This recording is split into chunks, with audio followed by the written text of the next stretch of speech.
first governance project I ever spearheaded on my own was a piece of research on overboarding in big listed Canadian companies.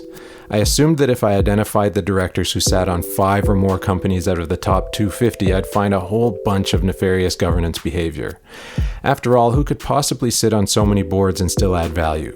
And could there be any more striking example of the old boys network than a group of men all sitting on the boards of 5, 6, or 7 huge companies?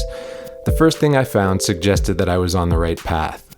Out of the 16 directors in the sample, 14 of them were interconnected in a web of 68 companies, and on paper it looked highly suspicious. I was convinced that I had my gotcha moment, but then I dug deeper and discovered that this web appeared to actually be an efficient transmitter of good governance.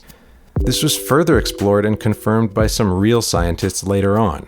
Director interlocks, or directors sitting on multiple boards together, are actually great ways for one board to learn effective behaviors from another.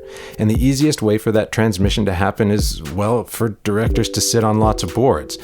I'm not saying it's unequivocally good for directors to overcommit, but 16 years since that paper, overboarding is still a 4-letter word in governance. Are we sure we're not missing the mark?